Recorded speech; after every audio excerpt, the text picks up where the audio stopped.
Buenas tardes. Espero que todas y todos tengan una buena y lluviosa tarde, como tenemos en San Pedro. En la Escuela de Economía de la Universidad de Costa Rica, hoy daremos inicio a una más de las conferencias del ciclo de la cátedra Alexis Orozco. La conferencia del día de hoy estará a cargo de Pamela Jiménez Fontana, quien es economista de la Universidad de Costa Rica, graduada de la Maestría de Economía de la Salud y las Políticas Sociales del Programa en Economía de la Universidad de Costa Rica y máster en Demografía de la Universidad de California en Berkeley. Es la coordinadora de la Red Latinoamericana de Estudios de Familia de la Asociación Latinoamericana de Población, ALAP, y coordinadora del capítulo para Costa Rica de la Red Internacional de Economía Generacional de la National Transfer Account. Ha realizado diversas publicaciones en temas económicos y demográficos. Actualmente es investigadora principal del capítulo económico del Informe del Estado de la Nación y colabora con el Informe del Estado de la Región para Centroamérica del Programa del Estado de la Nación. Además es investigadora del Centro Centroamericano de Población de la Universidad de Costa Rica y ha sido docente de la Escuela de Economía, quien esperamos pronto volver a tener en las aulas. Sin más, Pamela, te cedo el micrófono. Yo tengo algo que decir.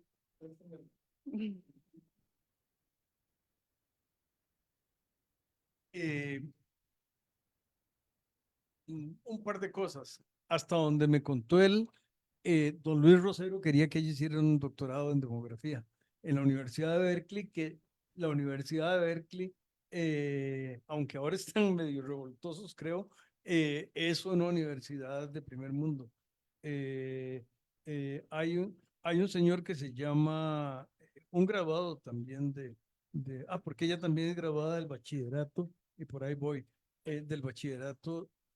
Aquellos que se están apuntando para el bachillerato ya saben que ella es graduada del bachillerato, y también graduado del bachillerato es don Andrés Rodríguez, que es el director de la Escuela de Economía de Berkeley. De manera que Berkeley, ella estaba en demografía y no en economía. Pero también, eso es la otra cosa que quería decir, con ella yo hice el último fraude que he hecho en la Universidad de Costa Rica, y lo hice con ella, y me da un enorme, una de las cosas de las cuales me siento más orgulloso es haber hecho un fraude académico, y haberme salido, y nadie, no doy más detalles para que luego no se... Por cierto, ya pasó mucho tiempo de eso, pero me da tanto gusto brincarme las reglas, que no podía no decirlo. Es más, ella sabe que cuando ella anda por ahí yo puedo decirlo, lo digo, pero vean que no se sabe bien en qué consistió ni ninguna cosa, ¿verdad? Nada más que, y por cierto, el delincuente fui yo, no, ella no.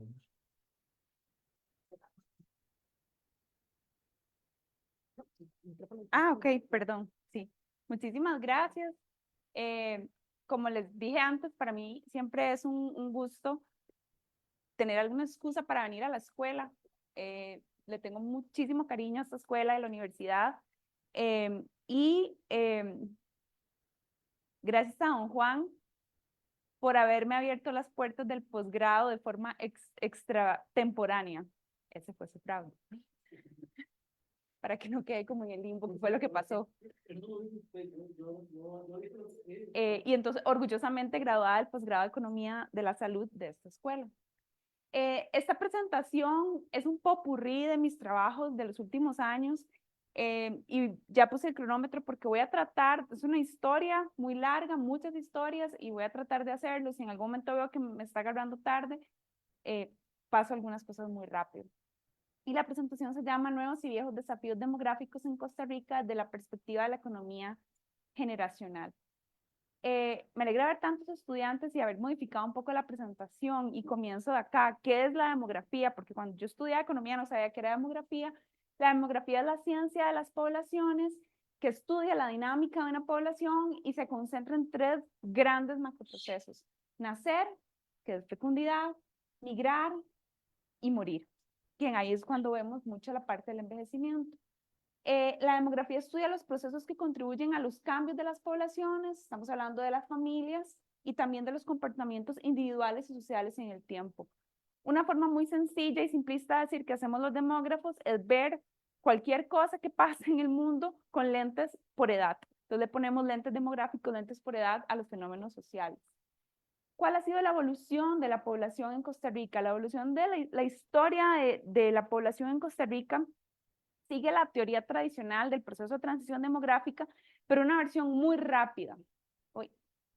En 1955, Costa Rica alcanzó el primer millón de personas, el segundo en 1975, el tercero en 1990, el cuarto en el 2002 y el quinto en el 2018. Las proyecciones ya después del quinto, porque esto se está pasando solo. Las proyecciones después del quinto son más difusas. Ven, esto se está pasando solo. Mejor no lo voy a usar.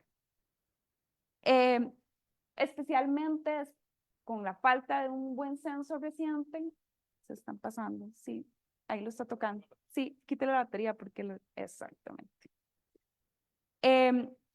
Y realmente no tenemos mucha claridad cuál va a ser esa proyección, pero lo que sí sabemos es que probablemente la población no alcance ese sexto millón.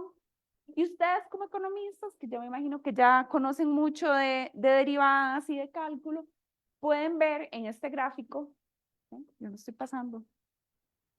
¿Lo volví a poner la batería? Ah, ok, se está pasando solo. La pendiente de la curva en los primeros años, vean que es muchísimo más inclinada y después se comienza a desacelerar. ¿Cuáles son las fuerzas que determinan esta evolución de la población en Costa Rica? Como les comenté, nacer, migrar y morir. Yo me voy a concentrar principalmente en la primera y en la última, en nacer y morir, y no tanto en la del centro, que aunque es importante en Costa Rica, no ha sido tan fuerte como en otros países del mundo. ¿Qué es lo que sucede cuando se mueve la fecundidad y la mortalidad en un país? No es tan fácil determinarlo. Si aumenta la fecundidad y mueren menos personas, sabemos que entonces la tendencia va a ser un aumento en la población.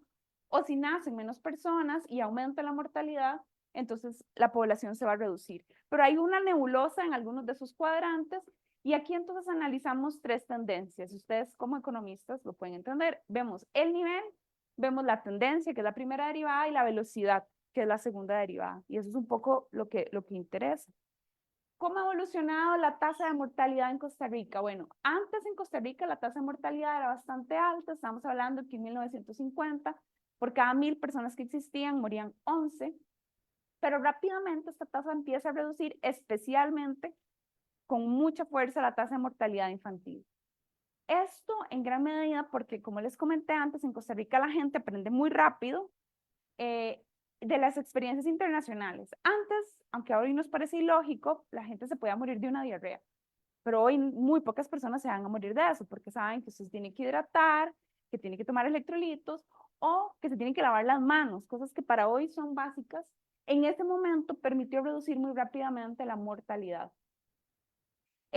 Luego, la mortalidad se empieza como a estabilizar alrededor de 3,7 muertes por cada 1000 habitantes. Vemos en los últimos años una tendencia ligeramente al alza, en parte por muertes violentas y otra parte por el propio proceso de envejecimiento. Sí, también hay que mencionar que aunque en Costa Rica hay una fuerte ola de homicidios que explican estas muertes violentas, también es una tendencia en poblaciones que están concentradas en las edades más como entre 20 y 40 años, y especialmente muertes violentas por hombres, o sea, usualmente ahí estamos hablando de hombres. ¿Qué pasa con la fecundidad? Bueno, antes las mujeres tenían muchos hijos, estamos hablando que en 1960 alrededor la tasa global de fecundidad era de 7 hijos por mujer. Esto cae muy rápidamente, en parte por la disponibilidad de métodos anticonceptivos, la pastilla anticonceptiva, programas de planificación familiar, esterilización, que le permiten a las mujeres controlar el número de hijos de 4 a 2,1 y hoy ya estamos hablando de 1,23 hijos por mujer. Entonces vemos que la tasa global de fecundidad cae rápidamente, pero aquí especialmente en los últimos años hay una caída muy rápida. Y ahí sí quiero mencionar dos cosas. Primero, esa caída, la caída tan fuerte en los últimos años sorprende y no era algo que se había esperado. Hay que revisar un poco también por qué se había proyectado que no iba a caer tanto. Y segundo, que las proyecciones de población que hay ahorita y las que yo voy a usar no contemplan esa fuerte caída de los últimos años, sino que esperaban que se iba a mantener alrededor de 1,8 hijos por mujer. Mencionar que la tasa de 2,1 es lo que se llama la tasa de reemplazo y es lo que se espera, que es lo que como que donde se estabiliza el crecimiento de la población. Cuando juntamos estos dos, está sonando aquí, no sé dónde está sonando, cuando juntamos estos dos elementos, entonces vemos que estas dos fuerzas que determinan el tamaño y la estructura de la población no necesariamente van en las mismas direcciones. Teníamos un periodo de alta fecundidad y caída en la mortalidad del inicio acá. ¿Y qué es lo que se espera? Si la gente ya no está muriendo tanto, pero sigue teniendo muchos hijos, entonces hay un fuerte crecimiento de la población. Luego cae la fecundidad y cae la mortalidad, pero la fecundidad sigue estando en niveles todavía muy elevados. Entonces la población sigue creciendo bastante, ya no con tanta fuerza como antes. Y un poco lo que vemos acá es una caída, sigue cayendo la fecundidad y la mortalidad, pues un nivel relativamente estable. O sea, la población, que pueden imaginar, el crecimiento de la población se comienza a desacelerar. Y eso es un poco lo que vemos acá, que es lo que les mencioné de las primeras y segundas derivadas. Entonces aquí tenemos el absoluto, esa es la población total, pero el crecimiento de la población, al principio sí, hay aumentos importantes, pero ven que la población en realidad en Costa Rica ya cada vez está creciendo menos. ¿Puedo pasar? ¿Cómo afecta el cambio demográfico la estructura de la población? Hasta el momento solo estábamos viendo tamaño de la población, pero en demografía una de las cosas que más nos interesa, estás pasando las diapositivas, no sé, pero se están pasando las diapositivas. Nos interesa la perspectiva por edad. Vean que en 1950 la mitad de las personas que habitaban el país tenían 18 años o menos. Actualmente solo una cuarta parte tienen 18 años o menos. El grupo de población en edad de trabajar, también aumenta de forma significativa, pasa del 43% al 64%, pero vean también, insisto, la derivada, vean acá cómo ya se empieza a estabilizar el crecimiento de esa población. Y por último tenemos a la población adulta mayor, que pasa de 3,4% en 1950 a un 10% en el 2022. Es una población que aunque no es muy grande, está creciendo de forma muy acelerada. Entonces, aquí es importante decir que cuando hablamos del proceso de envejecimiento poblacional, cuando hablamos del proceso de envejecimiento poblacional, este ocurre no porque la gente vive más, ocurre porque nacen menos niños. Entonces, en términos relativos, las personas adultas mayores tienen un peso mayor en la sociedad. ¿Qué tan rápido entonces ha sido este proceso de transición demográfica en Costa Rica? Ha sido muy rápido. Y vean que este es un indicador de envejecimiento que a mí personalmente me encanta, porque nos evidencia lo rápido que ha sido el proceso en Costa Rica. Una forma de verlo es cuánto le toma a un país pasar de que la población adulta mayor pase a representar un 7% a un 14%. En Francia les tomó 100 años. A nosotros nos va a tomar alrededor de 19 años o un poco menos. Entonces, en parte, ese proceso de que aprendemos muy rápido como sociedad a implementar programas de planificación familiar, programas de salubridad, programas educativos, también tiene un costo, porque esos procesos de ajuste de la población y de cambio en la estructura también ocurren muy rápido. Y entonces, la ventana para hacer ajustes es mucho más corta. ¿Cuáles son los retos que plantea la demografía en Costa Rica? Primero, la caída en la fecundidad. Segundo, el cambio en el perfil epidemiológico, y esto es básicamente lo que se mueren las personas. Antes se morían por enfermedades infecciosas, ahora se mueren por enfermedades crónicas degenerativas que además son mucho más costosas. El rápido proceso de envejecimiento de la población y el cambio en la estructura por edades de la población. Esto lo decía un profesor mío en Berkeley, ahora que don Juan, por cierto, lo mencionó, y decía que la demografía es en gran medida predecible y que los demógrafos son mejores que los economistas proyectando el futuro. Y a mí me gusta decirlo porque como yo soy las dos, no me ofendo. Pero el tema aquí, esto es muy importante porque en términos de política, los adultos mayores del futuro ya nacieron. Una gran parte somos nosotros y la mayoría de los más fuertes van a ser ustedes. Entonces no tenemos que esperar a ver cuáles son las tendencias de fecundidad para saber qué va a pasar con la población adulta mayor. ¿Por qué a la economía le debería importar la demografía? Primero, porque los cambios en el tamaño de la población inciden sobre las demandas privadas y públicas de bienes y servicios. Segundo, porque los cambios en la estructura de la población modifican el tipo de bienes y servicios que demanda la población. Y porque además entender la economía con lentes demográficos nos permite entender mejor el comportamiento de las personas. Eso es lo que se llama economía demográfica. Dentro de la economía demográfica hay como una subrama que se llama la economía generacional, que analiza el comportamiento de la economía con la edad. Estima cómo son los diferentes patrones de consumo de bienes y servicios, cómo cambian esto con los niveles de productividad, los patrones de ahorro, los aportes fiscales según la edad. Y aquí les muestro una pincelada un poco de esto.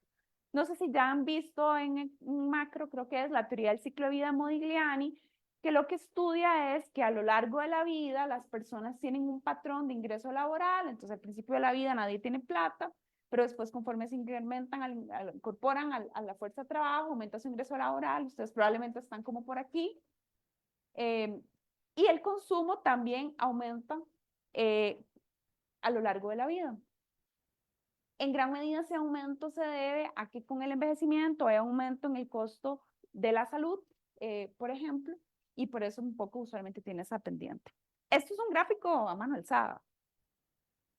Entonces, el objetivo del estudio es analizar el impacto demográfico de este ciclo económico vital. Entonces, estimamos perfiles por edad, del ingreso laboral, consumo y activos. Yo les voy a mostrar de los primeros dos. Esto se realiza con una metodología que ya fue publicada por Naciones Unidas, que es el Manual de Cuentas Nacionales, Medición y Análisis de la Economía Generacional, del proyecto National Transfer Accounts, del cual el Centro Centroamericano Población es la entidad encargada, y ya tenemos estimaciones para 4 años. Usamos la encuesta de ingresos y gastos del INEC, cuentas nacionales del Banco Central y algunos reportes administrativos. ¿Cómo se ve entonces ese ingreso laboral en la vida real? Tiene más o menos esta forma. Vean que efectivamente al principio de la vida nadie tiene dinero. Y conforme las personas se van incorporando al mercado laboral, su ingreso laboral aumenta. Vean, esto está en miles de colones en 2018, se están en términos reales, cómo aumenta el perfil con el año. En parte es un aumento de productividad, pero sí también entre el 2013 y el 2018, el aumento es muy bajo. Lo que vemos es este pico que aquí no lo voy a mostrar, pero si uno lo empieza a descomponer, es especialmente hombres con alto nivel educativo. Y se explica un poco por esta desigualdad en los ingresos que perciben las personas por nivel educativo. El ingreso laboral comienza a caer en Costa Rica alrededor como de los 50 años, especialmente mujeres que se retiran rápidamente del mercado laboral. El perfil del consumo, ¿cómo se ve? Vean que el perfil del consumo tiene como un piquito, cae y luego sube. Esto es especialmente porque al inicio de la vida todas y todos somos muy caros, entonces hay como un aumento aquí, especialmente consumo, gasto en salud cuando nacemos. Luego aumenta, aquí estamos hablando especialmente de educación, tanto pública como privada, y luego aumenta a lo largo de la vida, como les comenté, por el envejecimiento. Este mismo gráfico, por ejemplo, en Estados Unidos tiene una pendiente muchísimo más alta porque las personas, por el propio sistema de salud, que no tiene una atención tan enfocada en atención primaria como en Costa Rica, las personas gastan mucho en atención en salud a edades avanzadas. Cuando juntamos estas dos historias, entonces tenemos el ciclo económico vital en Costa Rica, aquí les presento 2013-2018, esto ya está normalizado, o sea, no está en términos reales, sino que está en unidades de ingreso, como decir, en la misma medida para comparar ya la forma. Vemos que en realidad no hay demasiado cambio entre las últimas dos estimaciones. Entonces, esta es la etapa que llamamos deficitaria, en la que consumimos más de lo que producimos.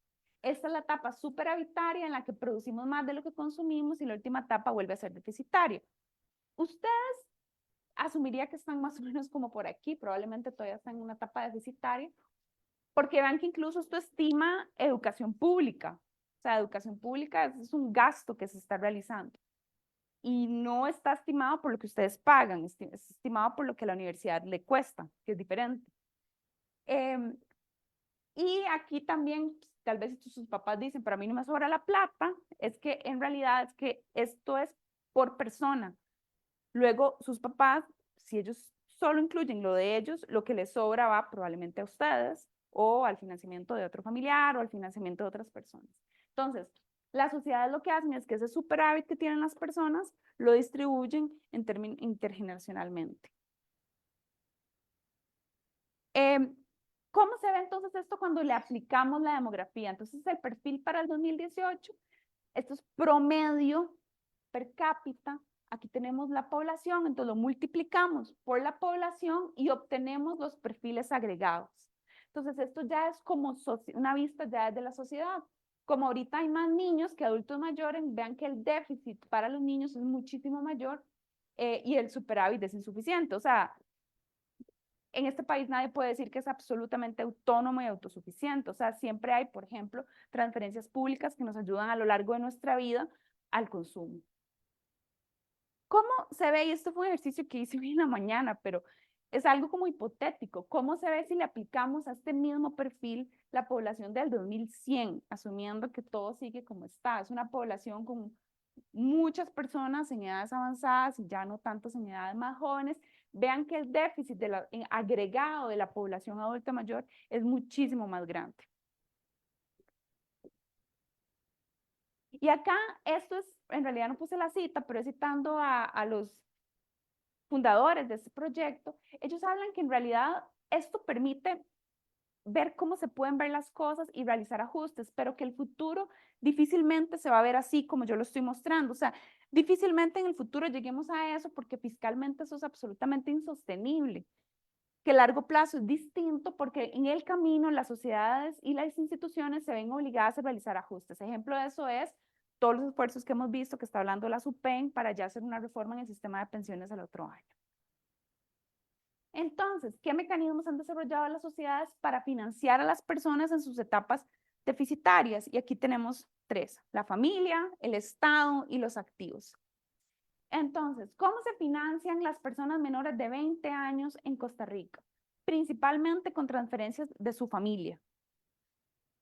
Y estas sí han perdido un poco de relevancia porque ha aumentado un poco el peso del Estado, pero en gran medida estamos hablando de familia. Si vemos ese gráfico para, por ejemplo, Estados Unidos, la familia tiene un peso mucho menor porque la educación pública, primaria y secundaria en Estados Unidos tiene una cobertura muchísimo más amplia y es mucho más importante que en el caso de Costa Rica.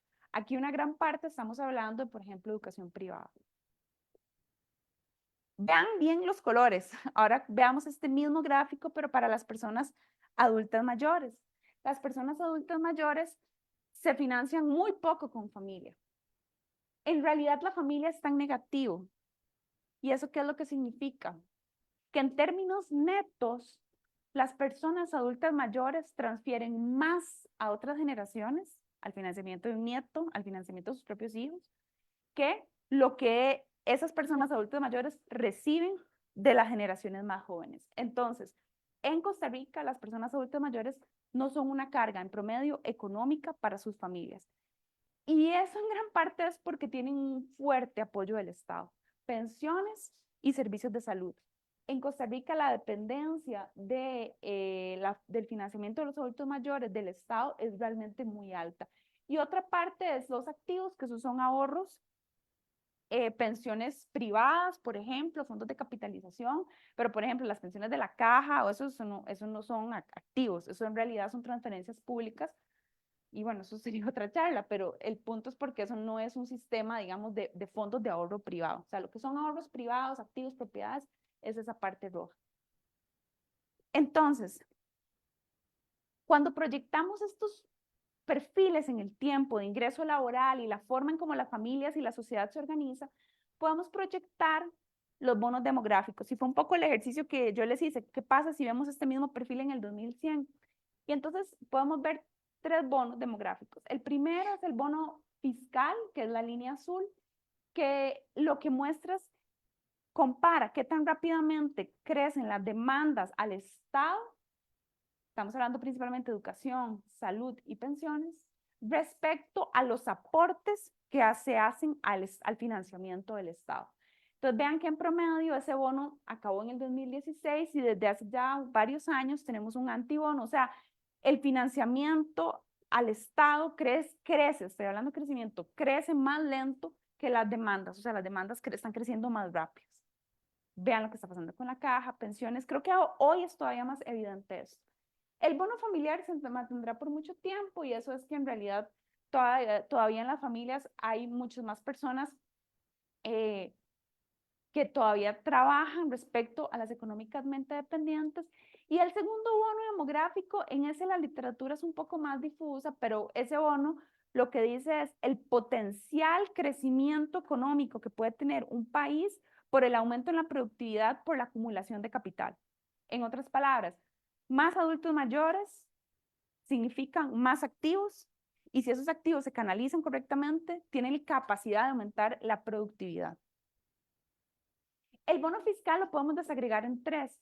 El bono en pensiones es el rojo, o sea, qué tan rápido crecen las demandas en pensiones del Estado respecto al financiamiento del sistema de pensiones. Y vean que desde hace muchos años el bono fiscal en pensiones está en negativo. Eso lo que significa es que lo que todos estamos aportando para las pensiones en realidad es insuficiente para las demandas de ese sistema de pensiones.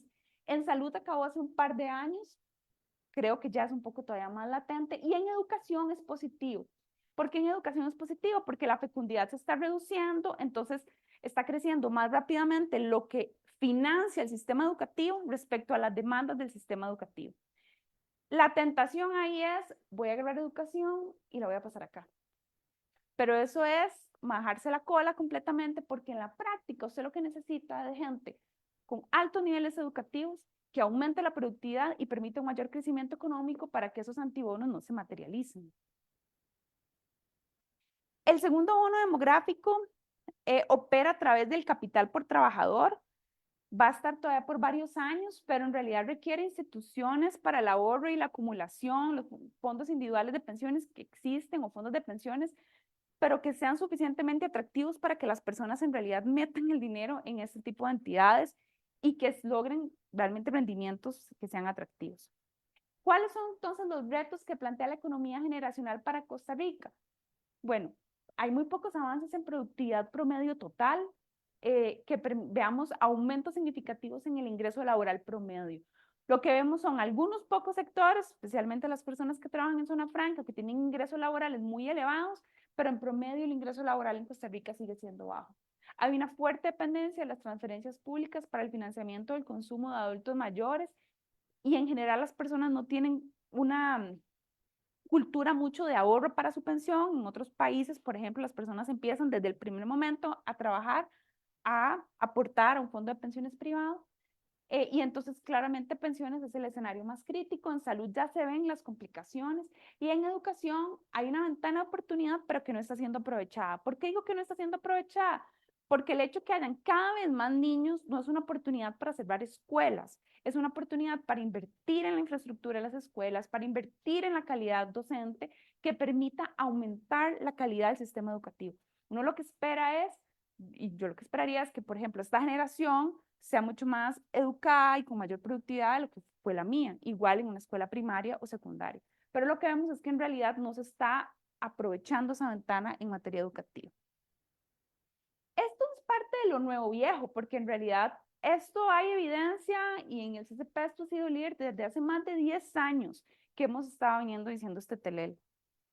Entonces, reflexiones de esta parte, el funcionamiento del sistema de transferencia resalta además la importancia de equidad generacional, en eso escuché a Supen, hay que ver qué pasa, pero hablando un poco de eso, de que las generaciones también sean solidarias entre ellas y no que una generación aporte muchísimo al financiamiento, pero luego esa generación no reciba mucho.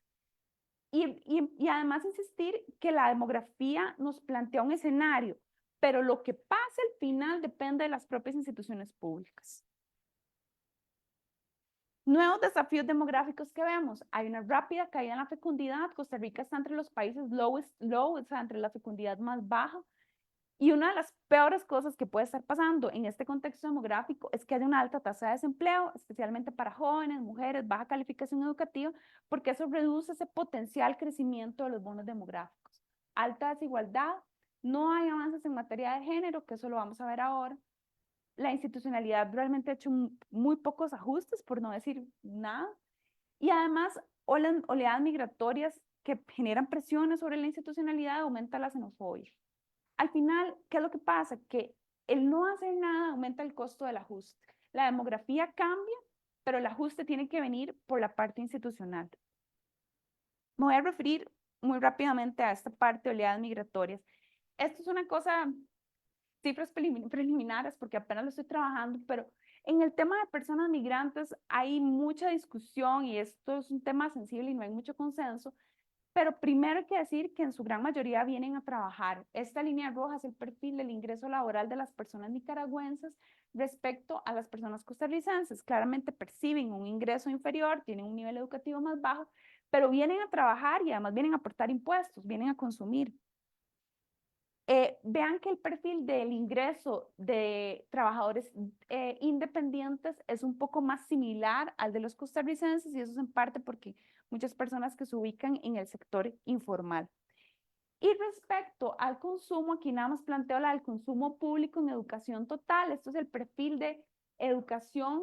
En verde es el de costarricenses y el rojo es para nicaragüenses. Y aquí un reto es que se ve que rápidamente se salen del sistema educativo. En gran medida probablemente porque son personas que se van a trabajar. Y eso en realidad al país lo que le sirve es que estas personas, que muchas se quedan en el país, especialmente las más jóvenes, niños, cada vez tengan un perfil educativo más similar al del país o incluso a la mayor, porque eso permite potenciar la productividad. Eso era algo como muy preliminar. Esta otra parte es sobre la rápida caída en la fecundidad. Y aquí ya me vuelvo un poco más filosófica, pero es porque las familias no tienen más hijos. O sea, ¿qué es lo que está pasando? Porque realmente 1,2, 1,3 hijos por mujer era algo que nos sorprende como demógrafas y demógrafos. Pero entonces, ¿por qué las mujeres no quieren tener más hijos o hijas? Y entonces aquí estudiar las tendencias familiares nos puede dar algunas pistas. Costa Rica no tiene muy buenas encuestas en esta materia, pero hay alguna información que podemos ver. No sé si ya llevaron el curso con la profesora Laura Blanco, pero ella sabe más que esto que yo, pero aquí les presento muy rápidamente la teoría de las familias.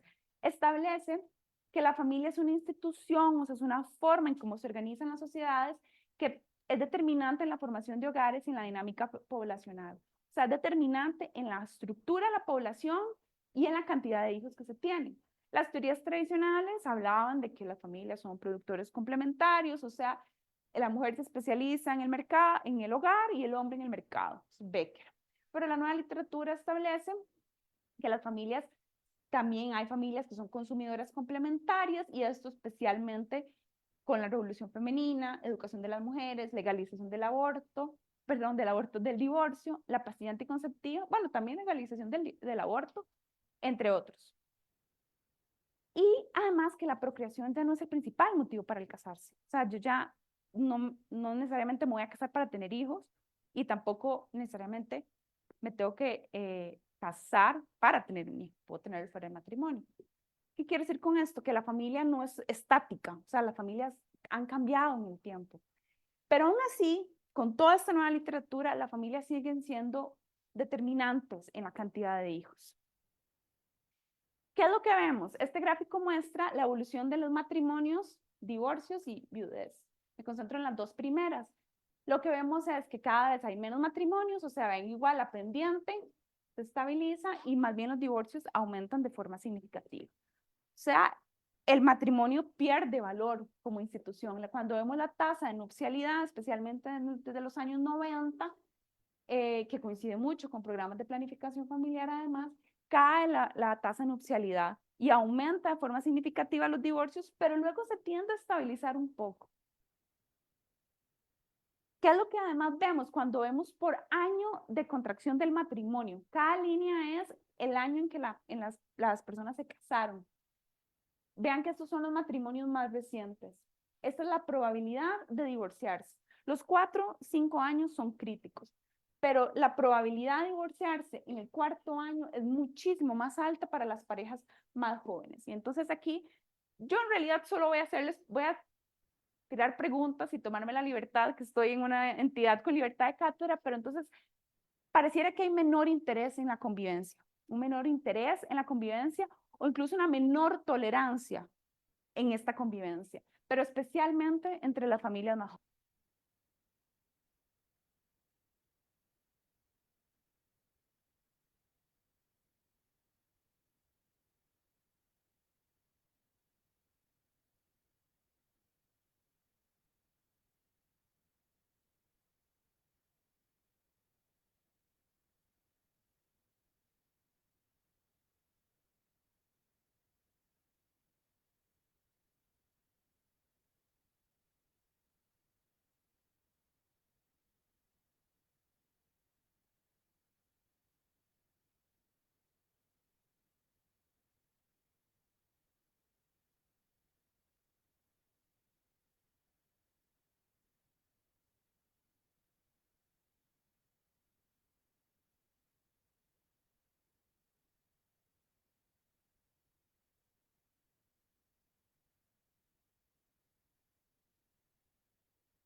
Que no están satisfechas con su pareja. Todos están en el rango más alto en la escala de 0 a 10. Pero luego cuando les preguntan, ¿ha pensado finalizar su relación en los últimos 12 meses? Especialmente las generaciones más jóvenes han pensado finalizar la relación en los últimos 12 meses, especialmente las mujeres. Y entonces esta última pregunta, que aquí hablamos, la encuesta tiene unos módulos en que pregunta sobre qué temas ha tenido conflictos con su pareja. ¿Qué cosas usted ha tenido conflictos con su pareja? Y cuando analizamos, vemos que es el trabajo no remunerado, o sea, aquí lavar platos, limpiar, cocinar, planchar, y la crianza de los hijos y el ocio. Son entre los temas que las generaciones más jóvenes tienen conflictos entre su pareja. La decisión de tener hijos o no, no es algo que genera tanto conflicto, ni las amistades, ni la familia política, incluso la plata. ¿Y esto por qué? En parte es como el matrimonio es un contrato, o sea, la pareja es un contrato. Difícilmente, no debería, tal vez no voy a ser juiciosa, pero estar con una persona en que quiere tener hijos y usted no quiere tener hijos, o sea, de entrada es algo que uno conversa antes. Las amistades y la familia política, los suegros, vienen en el paquete, entonces usted lo acepta o no lo acepta. Pero luego usted llega a algo que no experimenta, tal vez la gente no habla tanto, y es, bueno, ¿y quién lava, quién limpia, quién cocina? ¿Y quién cuida? ¿Y cómo lo cuida? ¿Ok? ¿Y cómo distribuyo mi tiempo? Esto es para el caso uruguayo, insisto, pero yo imagino que si nosotros hiciéramos ese mismo gráfico para Costa Rica, sucedería algo muy parecido. Por cierto, creo que esta era... Ah, bueno, sí. Y cuando vemos entre generaciones, vemos que son especialmente, como les dije, las millennials, especialmente mujeres, las que manifiestan mayores conflictos. O sea, uno incluso pensaría que si los dos están pensando lo mismo, debería ser parecido el nivel de conflictos, pero en realidad las mujeres son las que están reportando más conflictos con su pareja en el tema del uso del tiempo respecto a los hombres. Este artículo le pusimos los trapos sucios se lavan en casa. Y es un poco eso, porque difícilmente la gente va a decir, ay, es que mi pareja es insoportable. ¿Cuál es el panorama para las mujeres en Costa Rica? No tenemos el mismo tipo de datos, pero sí tenemos alguna información. Las mujeres experimentan una menor participación laboral, especialmente edades más productivas. Ha habido un aumento en los últimos años, pero realmente estamos como en un techo, casi como por el cercano al 50% en promedio. Las edades más productivas andan por el 70%, pero vean que los hombres en las edades más productivas difícilmente un hombre no está trabajando. Si no está trabajando es por un tema de enfermedad. Pero las mujeres, hay muchas mujeres en edad de trabajar que no están participando en el mercado laboral. ¿Qué barreras experimentan las mujeres que dificultan esa participación en el mercado? Vean que el trabajo doméstico no remunerado es de lo que las mujeres dedican mucho más tiempo respecto a los hombres. Entonces, un poco esa teoría de Becker se cumple en promedio. Lo que pasa es que esto es una carga social y patrones sociales y culturales que han sido muy difíciles de cambiar. Con estimaciones ya del Banco Central, el 70% del trabajo doméstico de este país es realizado por mujeres. Y ahí lo que más cuesta, lo más difícil es el cuidado infantil. Y aquí el ejemplo es, bueno, yo puedo decidir comprar una rumba y no volver a barrer, puedo decidir no tender mi cama, puedo decidir comprar comida en un restaurante, puedo decidir no limpiar y vivir en un chiquero, pero yo no puedo decidir no cuidar a mi hijo. O sea, alguien lo tiene que cuidar, o yo o otra persona. Y entonces, el cuidado infantil es una de las tareas de trabajo doméstico más difíciles, además de delegar, porque usted simplemente no va a comprar un robot para que lo cuide. No hay una rumba para cuidar a un chiquito. Y a las mujeres son las que, y los recién nacidos especialmente demandan muchísimo tiempo. Un recién nacido demanda entre 4 o 5 horas de tiempo exclusivo, o sea, que estoy ahí, no es que lo dejé y estoy cocinando. Ahora, estos patrones no son iguales entre todas las mujeres. Las mujeres con secundaria incompleta son las que dedican más tiempo al cuidado infantil. En parte puede ser porque podrían estar teniendo más hijos, pero sí las mujeres con mayor educación dedican menos tiempo a este tipo de cuidados. En materia laboral, las mujeres también enfrentan desafíos muy grandes. Con el impacto de la pandemia se vio que las mujeres millennials, están allá, fueron las que experimentaron las tasas de desempleo más altas.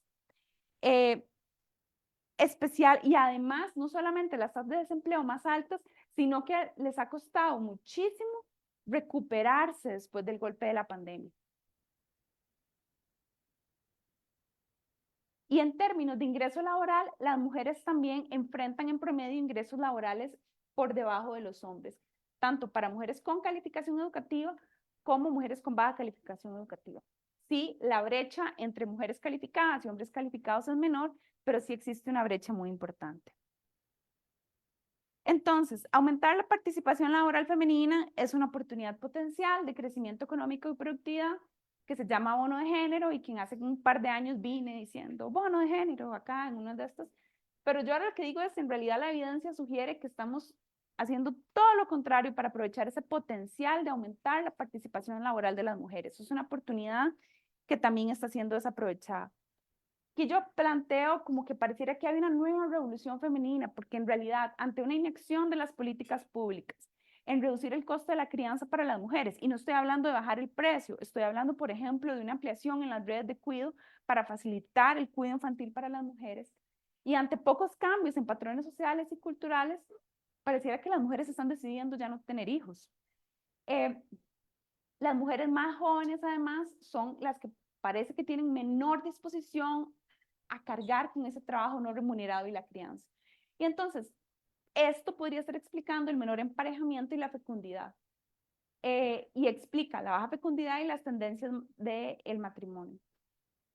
La experiencia internacional es que las políticas pronatalistas son fracaso. O sea, es muy difícil. Y acá no hay muchas mujeres, pero entonces les pregunto, ¿cuánto están dispuestas ustedes a recibir en términos monetarios para tener un hijo o tener otro hijo si ya tienen? ¿Cuánto? 1 millón, 2 millones, 3 millones, ¿sí? De colones.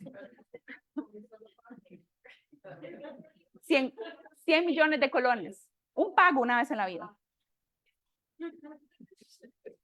Eso muestra las dificultades, porque además no solamente es un tema económico, es cuánto significa eso en términos laborales y personales. ¿Cuánto las mujeres tienen que sacrificar?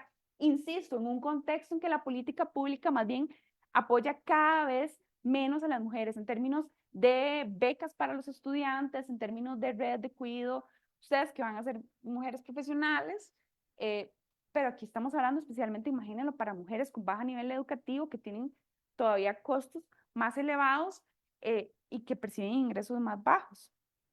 Entonces, ya para ir cerrando, después del golpe de la pandemia, los desafíos para incorporar a las mujeres al mercado laboral son mayores, especialmente para los grupos de la población con menor calificación.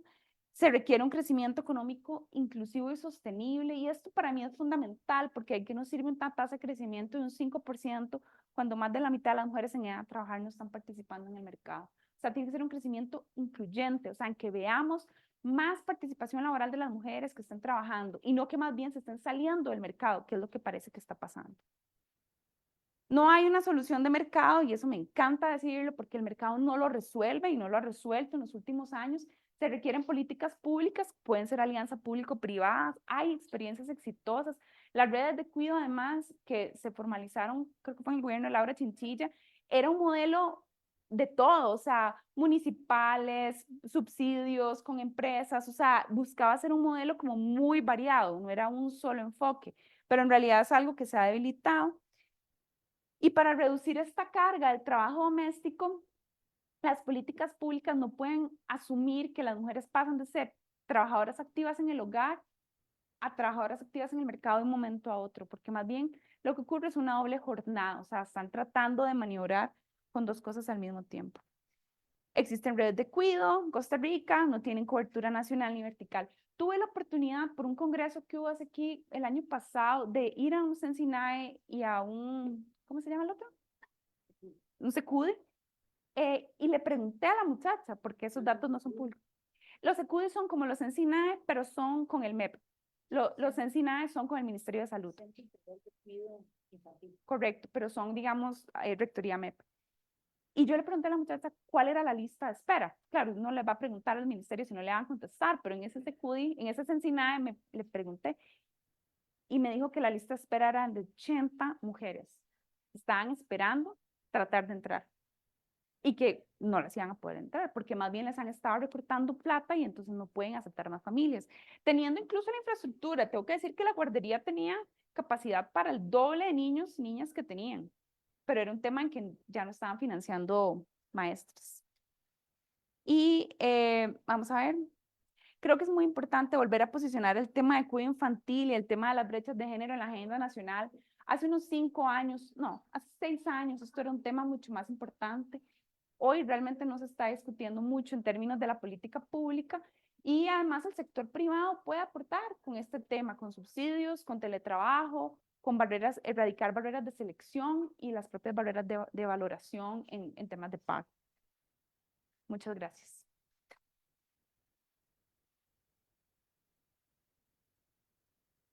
$45, don Juan. Muchas gracias. Jóvenes, ¿alguna consulta? Hola. Les tengo una pregunta con respecto a lo de la migración. No, o sea, es una pregunta totalmente desde la ignorancia, ¿verdad? No sé nada del tema. Es, digamos, en el caso, si sería como, si, digamos, liberar como cualquier tipo de, no todos los tipos de restricción, pero hacer más fácil la migración hacia Costa Rica o hacia cualquier otro país y darle como soporte como a esa migración, ¿no ayudaría como bastante más a, o incluso a elevar la fecundidad? Y relacionado a eso mismo, si no hay una, si no se sabe si, aunque sí levante la fecundidad, la migración, si las segundas generaciones o tercera generación de familias migrantes aún así siguen con esa fecundidad alta o más bien hace que baje.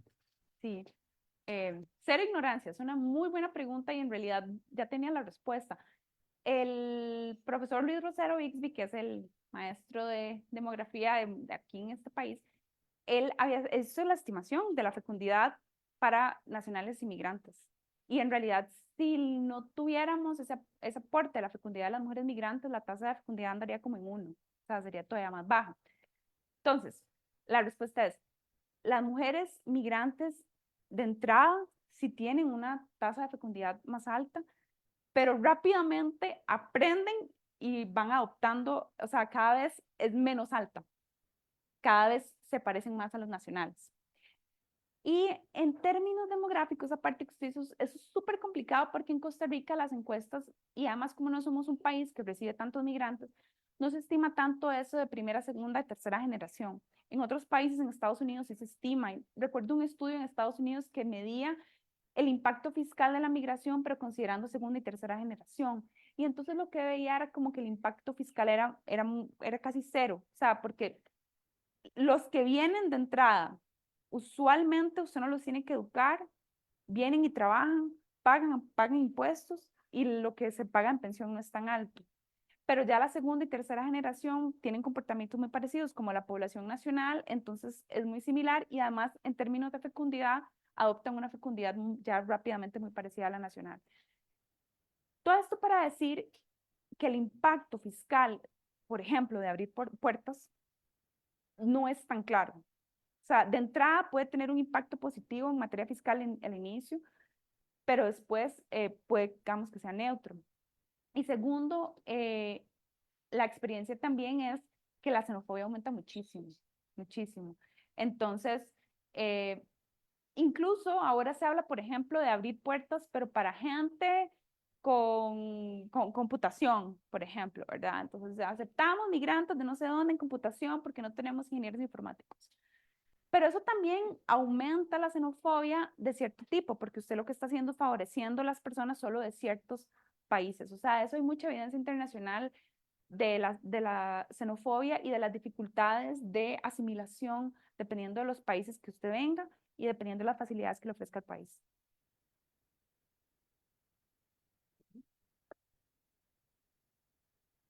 Tardes, muchas gracias por la presentación, estuvo muy interesante.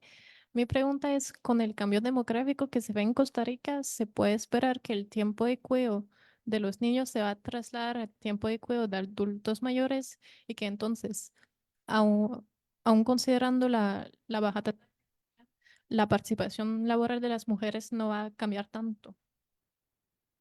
Gracias. Y están muy afilados estos estudiantes. Esa pregunta en realidad la quité, era un slide, pero lo quité, porque en realidad mi pregunta era, si no hacemos nada cambiando patrones sociales y culturales, ¿quién va a cuidar a los adultos mayores? Y la respuesta va a ser mujeres. Entonces, efectivamente, probablemente una gran parte de esas mujeres vayan a terminar cuidando adultos mayores si no cambia nada y si además la política pública no genera mejores condiciones para el propio financiamiento de cuidado de esos adultos mayores.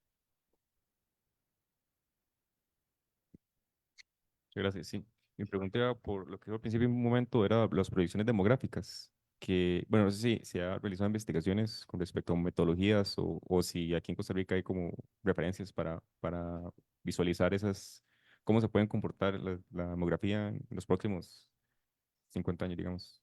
Sí, la principal fuente para hacer una proyección demográfica son los censos. Ah, ok. Entonces, a partir de un censo, usted proyecta lo que va a pasar.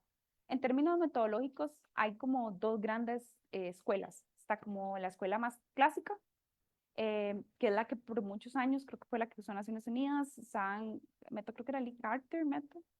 Pero ahora se está usando mucho las proyecciones bayesianas. Creo que en Costa Rica todavía no hemos usado proyecciones bayesianas. De eso hay mucha literatura de cómo hacer las proyecciones demográficas. Lo que pasa es que ahora estamos haciendo proyecciones, o sea, estamos con proyecciones basadas en el censo del 2011, en un momento en que la fecundidad no era tan baja ni esperábamos que fuera tan baja. Y con el no censo de ahora es muy complicado. Hay también gente que se dedica a hacer proyecciones a partir de registros administrativos y yo creo que eso es lo que va a tocar ahora. Ah, ok. Porque en Costa Rica particularmente tenemos muy buenos registros administrativos, tenemos una cédula que es un identificador único y eso es muy buena información. Lo que ahí no está tan bien es la parte migratoria. tal vez otra súper rápida, que, bueno, eso, la demografía para los estudios actuariales es muy importante porque, por ejemplo, en pensiones, cuando se hacen como comportamientos de los fondos, uno tiene como que ir visualizando cómo se hace eso, que también mi otra consulta era por ese lado de lo que mencionó, que en la SUPEN hace poco lanzó un cambio, se llama fondos generacionales. Ujú. ¿Puede así explicar un poquitito cómo, puede Y consistir? bueno, a ver,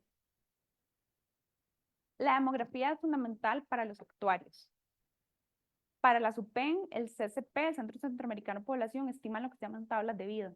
Y es como un poco esos patrones de mortalidad y fecundidad y la gente, bueno, especialmente como cuándo va a morir. Como según esto, usted va a morir en tal año, según el año que nació y un montón de condiciones.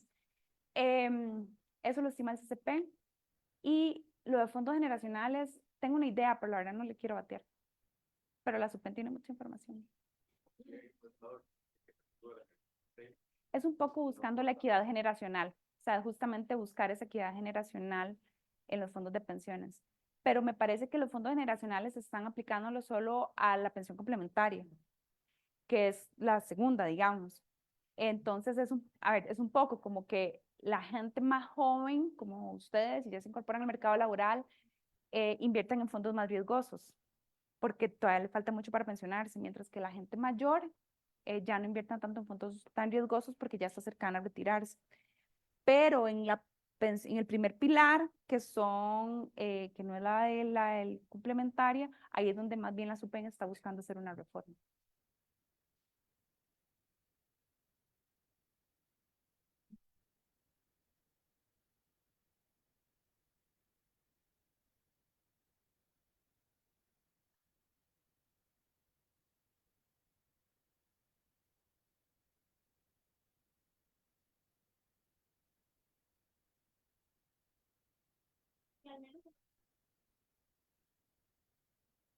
Las políticas públicas están muy enfocadas a tener, ya sea por presionando. ¿Cómo creen ustedes que podría haber un cambio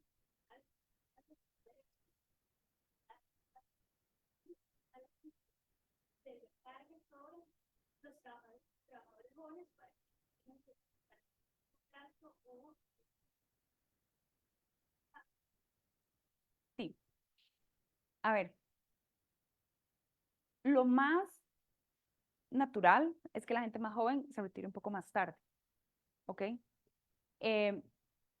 Lo que pasa, hace poco me pasó con esto de la SUPEN, me llama una compañera de trabajo alarmadísima, casi llorando, diciendo que a ella le faltaba 1 año y medio para pensionarse, que si eso le iba a afectar. Yo le dije, bueno, la verdad no sé qué va a pasar, pero lo que se hace internacionalmente es que las reformas son graduales. Entonces dice, bueno, de aquí a 10 años, la edad de retiro aumenta 2 meses por año.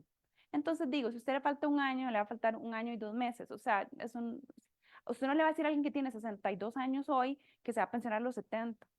Pero alguien como ustedes, que están tan jóvenes y saludables y rosaditos, uno sí les puede decir, vea, usted la verdad se debería poder pensionar a los 67 años, ¿ok? Entonces, un poco la línea probablemente va por ahí. El tema de la cotización también es importante. Puede ser todavía más alta. Lo que pasa es que no es solo un tema de cotización, es un tema de que el ingreso es bajo, o sea, todavía el tema de mejorar las condiciones de ingreso podría aliviar un poco eso. Y lo último es el tema reproductivo. En realidad las políticas en Costa Rica no están basadas en tengan más hijos. O sea, nadie ha hecho nada de una política pronatalista en Costa Rica. Sí han habido intentos en el gobierno anterior y creo que tras anterior, un par de diputados hicieron algunas propuestas justamente viendo esto, pero eran como licencia de paternidad no paga, me acuerdo. Ahora hay una paga media rara y media extraña y muy pequeña, o sea, no creo que tenga un efecto muy grande. Pero, por ejemplo, licencias de maternidad no pagas o licencias de paternidad no pagas, pues eso no tiene ningún sentido. Y además, insisto, por eso les dije, la experiencia internacional es que las políticas pronatalistas no son exitosas.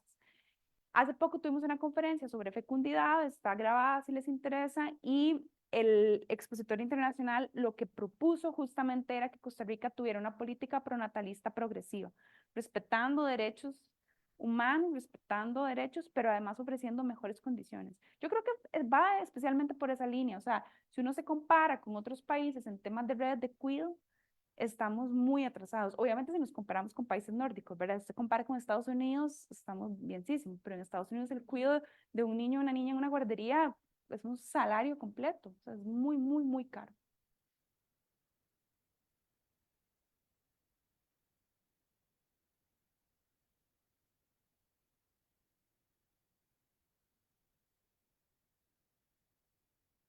Yo creo que sí se escucha. Sí. Bueno, buenas tardes. Justo relacionado a las políticas pronatalistas que usted menciona, y algo que me llamó mucho la atención y se me vino a la mente mientras usted exponía, era el caso chino. Es bien sabido que China tuvo una ley de un único hijo durante del 82 al 2015, si no me equivoco, y revirtieron esta política justamente a raíz de eso, porque se dieron cuenta que ya o a futuro no va a ser tanta la cantidad de población que pueda sostener a la inmensa cantidad de adultos mayores en este país. Entonces, usted mencionó otra cosa que me llamó mucho la atención y es que los países en vía de desarrollo tendemos a disminuir los lapsos o las brechas debido a que seguimos el ejemplo de países desarrollados. En este caso, China como actual superpotencia. ¿Qué están haciendo los países desarrollados para justamente mitigar esto y cómo Costa Rica podría imitar el ejemplo de estos? Porque también es bien sabido el caso surcoreano que ya su tasa demográfica está decreciendo a niveles exponenciales debido a que las mujeres surcoreanas tienen menos de un hijo por mujer debido a X, Y o Z motivos de ellas. Sí, o sea, por eso les digo, o sea, internacionalmente ese tema no está resuelto. O sea, no ha habido un solo país que tenga una política pronatalista que haya sido exitosa en el tiempo. Y hay que tener mucho cuidado porque existen, y va mucho ligado a su pregunta, personas o grupos que plantean reducción de derechos para las mujeres, como por ejemplo eliminación de programas de planificación familiar. Y eso es, o sea, entraríamos en un espacio muy, muy complicado para el país. Yo no creo que vayamos a movernos en esa línea, o sea, el derecho a tener anticoncepción es un derecho que en este país se ha mantenido por mucho tiempo, pero China y Surcorea, o sea, implementaron políticas muy fuertes y ahora no las pueden revertir.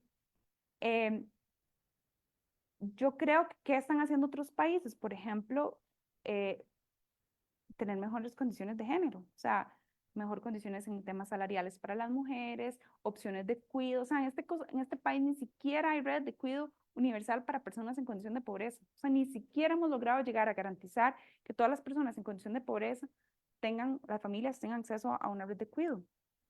Imagínense si este país tuviera no solo eso, sino también para mujeres un poco más allá o clase media.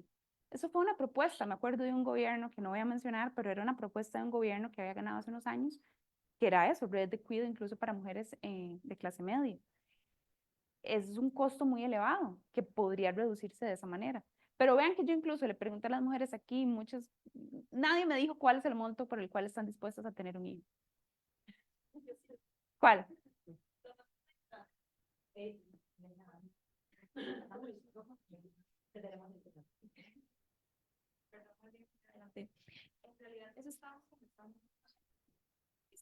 Eso estábamos conversando, que realmente es un tema de que tener un hijo no es solamente a partir del momento del nacimiento.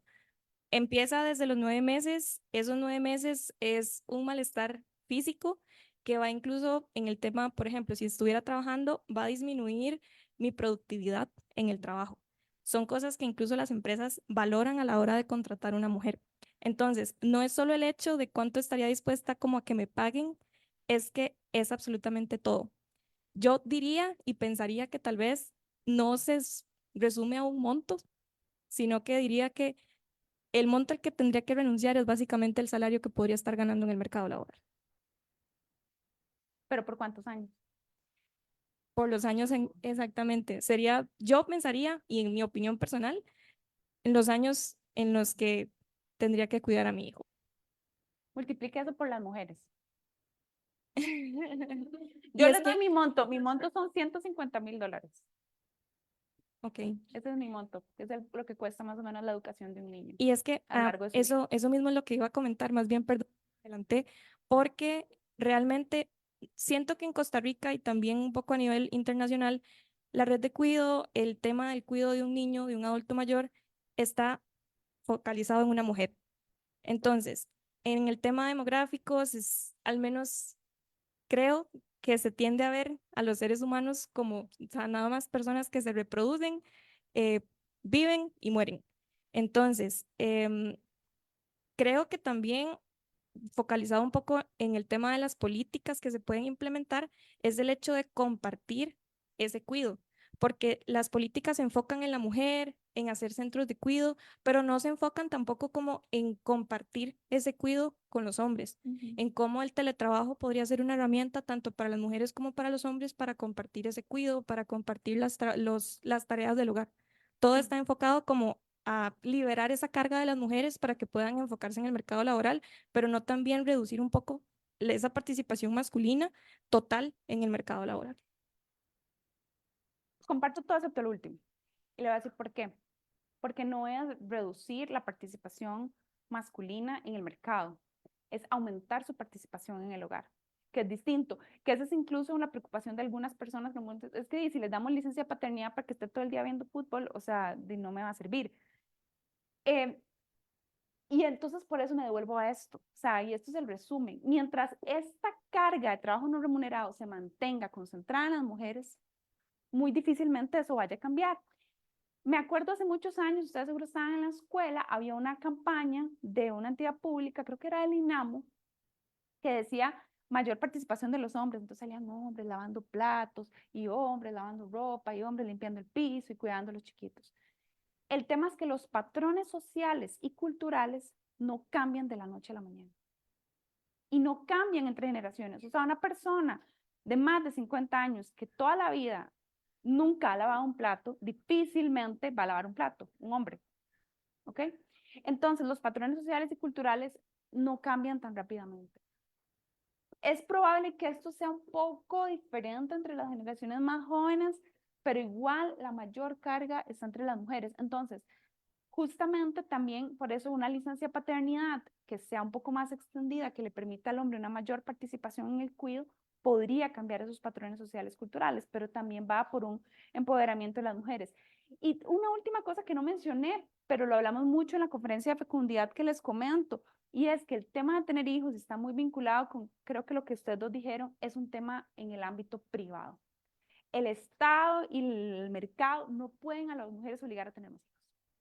Entonces usted puede ofrecer los incentivos a ver si caen, pero no necesariamente las mujeres van a decir tener más o menos hijos. Por eso es un tema también de derechos, porque usted no las puede obligar a tener más hijos. Usted les puede ofrecer mejores condiciones y puede tratar de moverse en cierta vía. Y es igual con la parte del trabajo no remunerado. Usted no puede obligar a los hombres a lavar más platos, a cuidar niños, a limpiar, a participar en las tareas domésticas. Eso no, el Estado o el mercado no los puede hacer. Pasa en un ámbito privado y que ya ahí ya el Estado no puede meterse a decir qué hacer.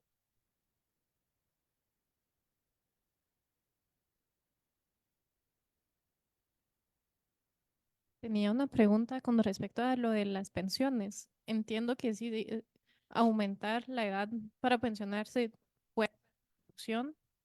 Sin embargo, tomando en cuenta que buenas condiciones no se no ha eso es muy discriminatorio para las personas que tienen trabajos físicos, que entonces por condiciones físicas no van a poder trabajar y van a estar en condición de desempleo y no de y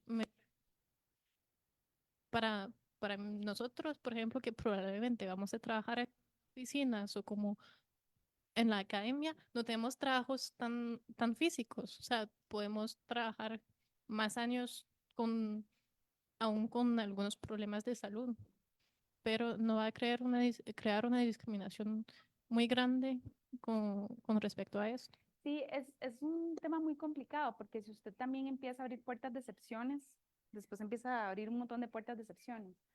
Lo que pasa es que también el propio diseño institucional como que a usted lo saca. Por ejemplo, veamos la universidad, o sea, un profesor que dice, no, ya estoy muy cansado, ya me puedo pensionar, pero la verdad yo quisiera solamente dar un curso y pensionarme y nada más seguir dando ese curso. El propio diseño no le permite eso, o sea, y además el propio sistema de la caja no le permite tan fácilmente, por ejemplo, asegurar a personas por tiempos muy cortos o por tiempos muy parciales. Recuerdo una colega de esta red que decía que el papá de ella era chofer como de vagonetas. O sea, es una habilidad especial, no cualquiera lo puede hacer. Y que a él lo llamaban cuando alguien faltaba. Entonces él, digamos, ya estaba pensionado, pero él trabajaba en esa modalidad, era una modalidad como por sustitución. Pero el esquema, digamos, de seguridad social se los permitía. En Costa Rica eso no es tan fácil, en tener persona. Y estoy segura que muchas personas adultas mayores, y en el caso de Japón hay mucha experiencia sobre eso, siguen trabajando a lo largo de su vida por varios años más, pero ya no con la misma intensidad, no con la misma carga. Pero en Costa Rica aquí como que más bien se expulsa al adulto mayor del mercado. ¿Alguna última pregunta? Si no me la robo después de don Juan. Don Juan, le damos la palabra a Milagro, que está en línea, y se la paso a usted. ¿Dónde está la cámara? Allá. No, Hola, Pamela. hola. Y hola a todos los que están ahí. Muchísimas gracias, Pamela. Y disculpas que no pude estar ahí en persona, que me hubiera encantado, pero no me fue posible. Em, Realmente me llamó mucho la atención este cambio tan acelerado em, de 20 años en el cual se disminuyó tantísimo la tasa de fecundidad y como había disminuido también la tasa de mortalidad, entonces hay un cambio muy importante en en la población de Costa Rica. Entonces creo que nos plantea un reto. Usted misma decía, bueno, si la demografía cambia, sabemos lo que va a pasar, porque la gente que va a estar en el futuro, que va a tener 70 años en el futuro, ya nació hoy y van a haber ajustes. Y mencionó muchísimo ajustes que son del sector público, de políticas públicas. Hay unos ajustes que son privados y esos ajustes privados van a pasar y algunos de esos tal vez no van a ser óptimos desde el punto de vista social porque al haber como este vacío de política pública, entonces surgen estas decisiones privadas que puede ser que no sean óptimas. Realmente, viendo, digamos, toda la perspectiva, a mí me parece que una de esas decisiones privadas que podría no ser óptima es cómo, desde el punto de vista individual, las familias de hoy se aseguran que van a tener un ingreso en el futuro que les va a permitir eh, hacer el cuidado de los adultos mayores, autocuidarse a los adultos mayores. Digamos, como en mi caso, que no tengo hijos, yo tengo que tener desde ahora un plan de qué es lo que va a pasar. Yo no me voy, si yo estoy sola, no me va a cuidar la siguiente generación. ¿Qué voy a hacer? ¿Verdad? Entonces, llevando esto tan personal, pero al nivel de toda la sociedad, creo que uno de los problemas que tenemos es que la economía de Costa Rica al mismo tiempo no está desarrollada en varias áreas que permitirían este tipo como de planificación de las familias de ahora para el futuro. ¿Y a qué me refiero con esto? No tenemos un mercado de capitales muy desarrollado. No tenemos, digamos, otras opciones de hacer inversiones que podría tener en otro lugar, en otros países, tal vez no están disponibles en Costa Rica. De hecho, en este mismo momento, muchos de los adultos mayores que están trabajando sin seguro, porque ya están, algunos de los que ya están pensionados, entonces ya están pensionados, se insertan, están trabajando, pero ya están también recibiendo su pensión. Entonces, por medio de emprendimientos que tienen por ellos mismos. Entonces, al tema al que quiero llegar es que yo creo que sí nos está faltando, no necesariamente que el Estado lo pueda prever, pero tal vez que sí podemos preverlo desde el punto de vista, por ejemplo, de la universidad, y este es el punto clave que quiero decir, desde el punto de vista de la universidad, yo creo que deberíamos estar pensando ahora cómo vamos a preparar a la gente en el futuro, no solamente a cómo se insertan en el mercado laboral cuando terminan sus carreras en la universidad, sino cómo se reinsertan en el futuro en distintos momentos, de manera que después puedan tener sus emprendimientos, que esos emprendimientos sean exitosos, que puedan hacer diferentes actividades, igual con las mujeres que se pueden reinsertar más tarde en el mercado de trabajo. O sea, creo que hay un espacio para que desde la universidad pensemos en educar no solamente personas que vienen saliendo del colegio, sino educar otras poblaciones que nos permitirían entonces tener como esos aumentos de productividad en el futuro que llenarían un poco ese vacío de otras políticas que no existen. Gracias. Es un comentario, pero me gustaría saber su opinión, Pamela. O sea, no lo planteé como pregunta, pero hay un signo de pregunta. Gracias. Sí, es súper importante el tema, a ver, desde una perspectiva individual y dependiendo mucho del modelo de sociedad en que uno aspire, desde una perspectiva ya más individualista es cómo autogestiono mi propia vejez, o sea, cómo yo me estoy preparando para ser cuidado o que me cuiden, o sea, estoy dando los recursos para que me vayan a poder cuidar. Eso es muy importante, coincido en que el mercado no ofrece muchas alternativas, tanto de capitales como institucionales o de infraestructura, justamente para eso.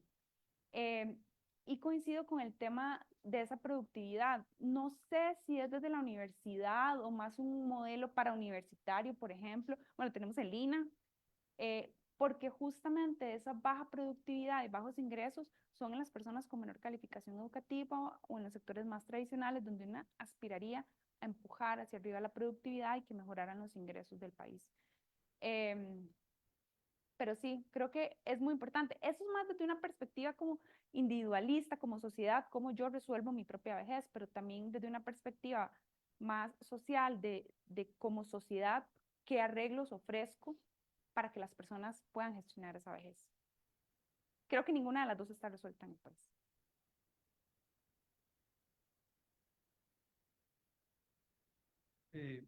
Obviamente,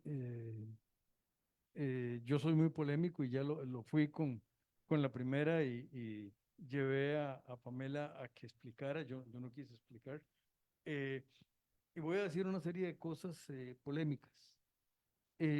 Yo pondría en la frontera norte de Costa Rica un cuaderno que lo pasarían a recoger una vez por semana, donde la gente que entra se apunta y dice más o menos dónde va a estar o qué teléfono. Todo lo demás es un gasto ocioso del Estado y la persecución esa y todas esas fronteras. Si algo, por cierto, la puse en el norte y no en el sur, no voy a discutir eso, pero es obvio lo que estoy diciendo. Queremos que todos, y por cierto, no van a venir muchos, porque por alguna razón, mi barbero, sí uso barbero, mi barbero vino de allá y no están muy, es decir, los que vinieron les gusta, pero muchos que vienen se van. Es decir, este país no es tan atractivo, por las razones que sea, no es tan atractivo como parecería. Y alrededor de eso, el otro día escuché al ministro de Hacienda, que es graduado del posgrado, no afortunadamente del posgrado de Economía de la Salud, pero sí es graduado del posgrado. Una de las cosas que dijo así muy, muy orondo es cómo persiguen el contrabando. Yo me quedé pensando, escucha, ir a perseguir cigarrillos importados deben hacer el mismo daño. Yo no fumo y nunca fumé. Mi papá era enojón y entonces una vez me pensé, cuando pude haber fumado, me pensé, es que para que mi papá se enoje conmigo no vale la pena. Entonces nunca aprendí a fumar y ya. Resulta que yo no veo para qué perseguir el contrabando y eso es carísimo. Posiblemente lo que cuesta la policía anticontrabando debe costar como 3 veces, estoy inventando el dato, debe costar como 3 veces lo que vale lo que se captura en contrabando. Entonces, son de esas cosas y también el cuadernito y recogerlo una vez por semana también lo que hace es que los servicios migratorios, porque sí hay que llevar los datos, y todo lo que dijo Pamela sobre el no censo, tiene toda la razón del mundo. Yo incluso estaba muy enojado con el gobierno cuando criticaron el censo, porque a mí, si este gobierno dice algo, lo natural es pensar que lo contrario es lo correcto. Resulta que el gobierno en eso tuvo razón y el equivocado fui yo. La otra cosa que quería destacar es, yo no sé si ustedes recuerdan el amarillo que mostró Pamela, el Estado. ¿Quién es el Estado? No es el rey Luis XIV, que Luis XIV decía en correcto francés, je suis l'État. Yo no lo puedo decir pero no, ¿saben quién es el Estado? Ustedes en el futuro. ¿Por qué? Porque el Estado son los impuestos que pagamos nosotros. Ustedes, como lo dijo muy bien Pamela, están todavía muy empezando, pero es decir, el Estado no es un señor, no es el señor presidente que ama a Purral y que se pelea con todo el mundo. No, ese no es el Estado. Es más, véanlo así de fácil, dentro de 2 años ya no estará ese señor. Ese no es el Estado son los impuestos. Entonces,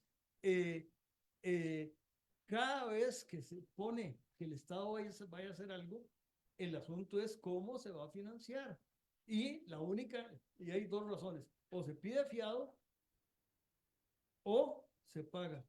Yo conozco un señor que tiene un programa de televisión que dice, esto se paga con los impuestos que tributan los habitantes, por cierto, no los ciudadanos, los habitantes de este país, porque los migrantes legales o ilegales, en lo que toca, pagan impuestos. Entonces, el tema de los impuestos es fundamental. Entonces, voy a usar una palabra y ya con eso termino. El tema del Estado en mucho es, y la frase es muy fea, pero creo que es muy gráfica, es escupir para arriba. Hey, escupir para arriba quiere decir eso, ¿verdad? Exactamente. Entonces, hay una serie de cosas que están ahí. Tal vez voy a dar una pequeñita, ya dije que eso era lo último. Yo tengo, en diciembre de este año yo voy a hacer un fraude. ¿Se acuerdan que yo empecé hablando de fraude? Yo voy a hacer un fraude de 30 años. ¿Por qué? Porque la esperanza de vida al nacer de mi generación era 48. Entonces, cuando yo tenga 78, voy a hacer por 30 años un fraude. Yo tenía que estar muerto, pero no estoy muerto. Y si llego a diciembre de este año, por 30 años he sido un fraude. Entonces, ojo con ese tema. Yo vivo solo. Yo limpio y lavo cuando yo pienso que conviene, y el único criterio es el mío. Y el año antepasado, tuve que cuidar a una enferma de cáncer por quien yo hubiera hecho todo, y soy pésimo cuidado. Es decir, estuve ahí todo el tiempo que se necesitó, pero realmente fui tan malo que cuando terminó la quimio, cogió su carro, me pidió que cargara mis cosas y me fue a dejar a mi casa, ¿no? Es decir, si más clarito no canta un gallo, es eso, ¿no? Entonces, ojo, yo quería hacer lo mejor posible, pero no es tan fácil. Y una de las cosas que me dijo es, yo alguna noche me sentía mal, me levanté y usted estaba durmiendo como un bendito y no había manera de contestar. ¿Cómo hace? Es decir, ¿cómo hace uno aparentemente, y ahí hay un tema de género, tal vez, yo no quiero pensar que hay una diferencia de género, pero parece que las mujeres cuando el niño se molesta, aparentemente se les pone una antenita y captan.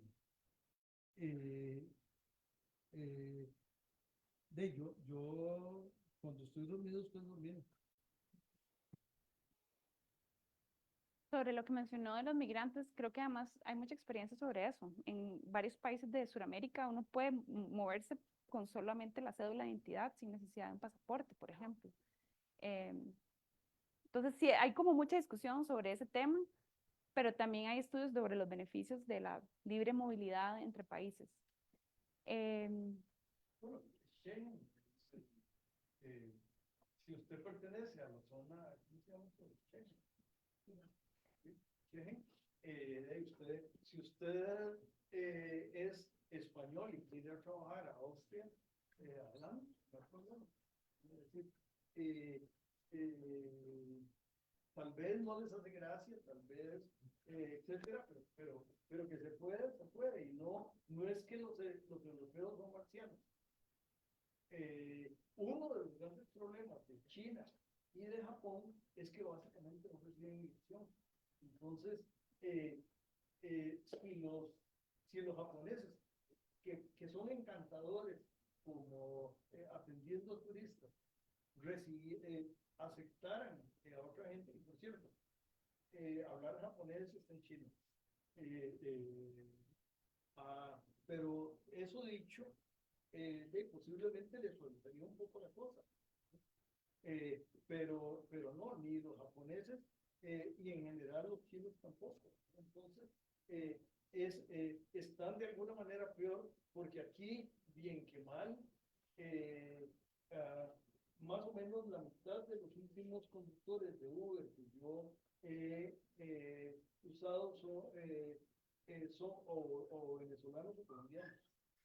Entonces, quiere decir que aquí hay bastante más apertura. ¿Cuánta? No sé, pero bastante más.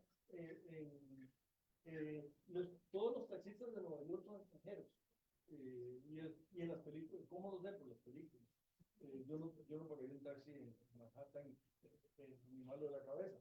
Pero en las películas se ve.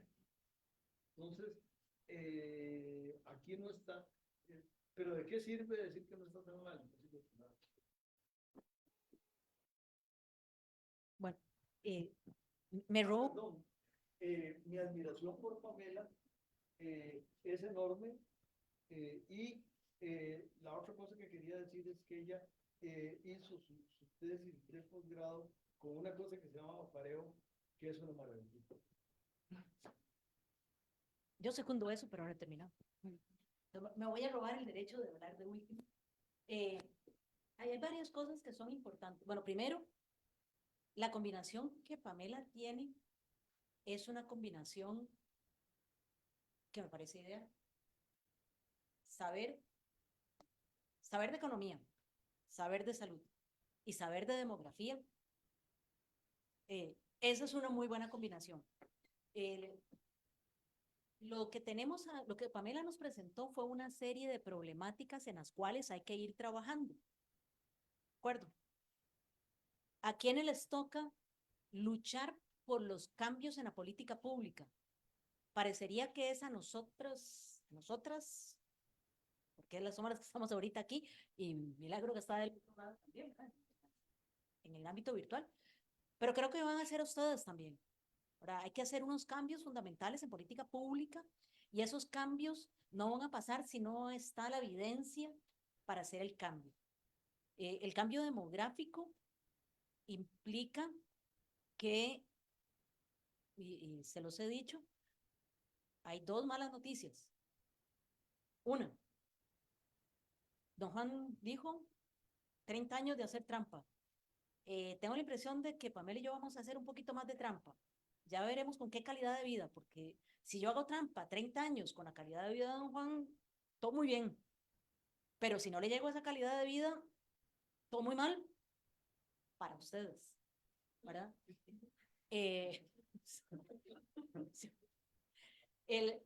Y dentro de todas estas políticas y relacionado con lo que decía Milagro ahora, es que hay algo que a veces estamos perdiendo de vista. En la clase inaugural de economía que la dio don Enrique Iglesias, el tema fundamental está detrás de la soledad no deseada. Vamos a llegar muchas personas a estar en el rango de adultos mayores en soledad. Por lo pronto, aquí presentes hay un hijo, uno por cada uno. Por lo pronto, mío será uno. Yo no sé, falta uno para llegar a la tasa de reemplazo, ya veremos si la convencemos en el camino de que lleguemos a la tasa de reemplazo. Pero eso quiere decir que además ese único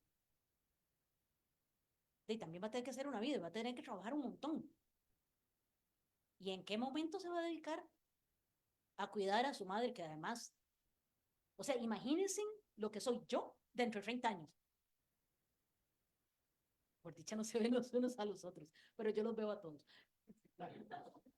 Ahora, pobrecito mi hijo, ¿no? O sea, eso es complicado, ¿verdad? Y es algo en lo que hay que pensar ya. porque el asunto es que todavía tenemos generaciones que pueden dedicar parte de su cuidado, que lamentablemente está recargado en el lado femenino, pero que se dedican al cuidado de la persona adulta mayor. Pero estas generaciones no lo tienen, ¿verdad? Entonces, ¿qué van a hacer? O sea, la gran pregunta detrás de todo este cambio no es solo quién va a pagar las pensiones, quién va a ser más productivo, es quién va a cuidar a esa generación. No sé, los invito a pensar. Ahí veremos a ver qué cosas se les ocurren a ustedes en el camino. Lo que sí es cierto es que desde la Escuela de Economía, el llamado es a pensar en cómo proponer cambios en política pública basados en la evidencia. Y entonces sí hay que trabajar mucho sobre este tema. De nuevo, Pame, muchísimas gracias por venir, por estar. Muchas gracias. Y buenas tardes a todas y todos, a las personas que están con nosotros en la transmisión en vivo. Gracias por acompañarnos y nos vemos en la próxima cátedra de el profesor Alexis Orozco.